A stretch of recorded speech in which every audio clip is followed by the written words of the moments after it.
يحكى أن ديكا كان يؤذن عند فجر كل يوم، فأتى صاحب المزرعة وقال له: لا تؤذن مجددا وإلا سأنتف ريشك. خاف الديك وتوقف عن الأذان، فالفجر لا ينتظر إذني ولا أذاني، قال لنفسه، وديوك الحي لا تقصر. بعد مرور أسبوع عاد صاحب المزرعة ليقول للديك: إذا لم تقاطك الدجاجات سأنتف ريشك. تنازل الديك عن الصياح والتزم نقنقة الدجاجات، وبعد شهر على تدجين الصوت ظهر صاحب المزرعة من جديد ليبلغ الديك بآخر فرماناته: الآن إذا لم تبض كالدجاجات سأذبحك غدا. بكى الديك، بكى حتى ابتل ريشه وقال: يا حويني حويني حويني حويني.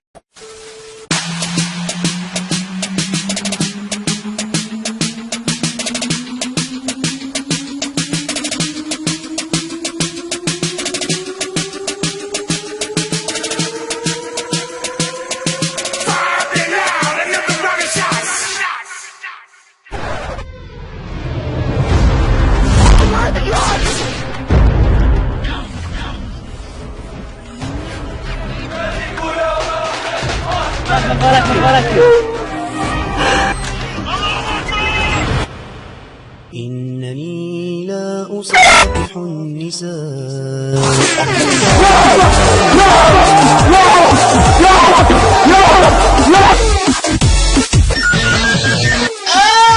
أجيت بزبيك كباب مشي ندين يماكم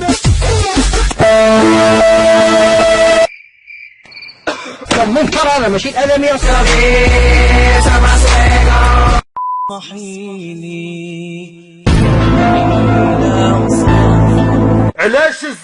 Hold on guys. Let's take a look at the video.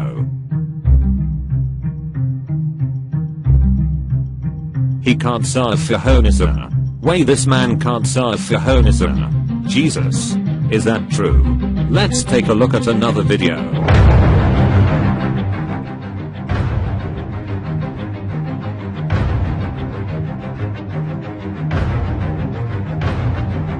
Wow.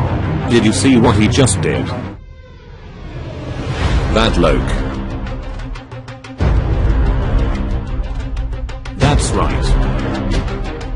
This man is a fucking gay. Just like Zipper.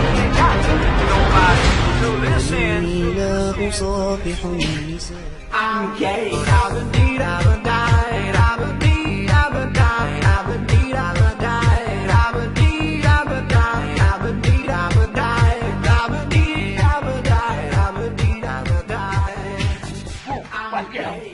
Well,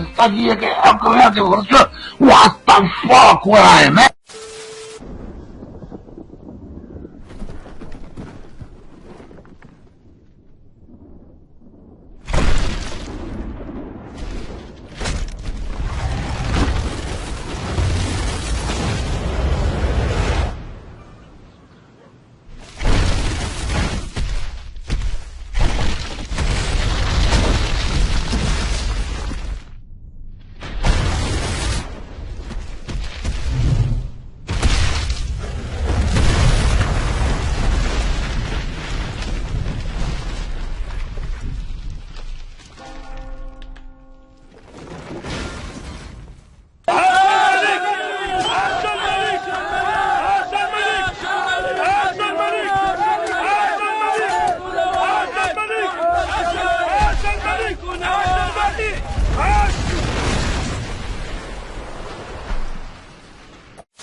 قصة غريبة تحدث مع تلميذ إسلام الذي وقع ضحية سحر حرمه من الدراسة منذ 1.5 سنة، حيث كلما رأى كتابا أو سمع كلمة مدرسة حل بك حل. لا خلاص راح الكتاب. حل ها.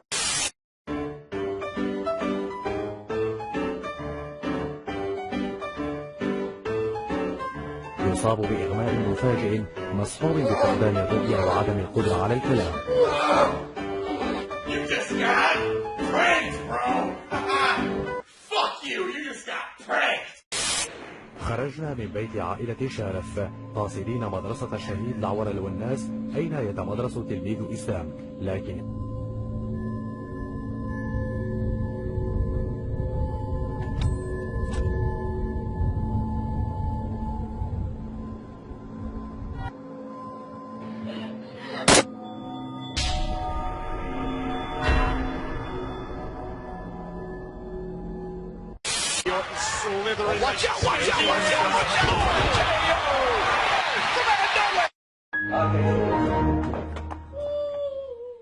قصة غريبة تحدث مع تلميذ إسلام الذي وقع ضحية سحر حرمه من الدراسة منذ 1.5 سنة، حيث كلما رأى كتاب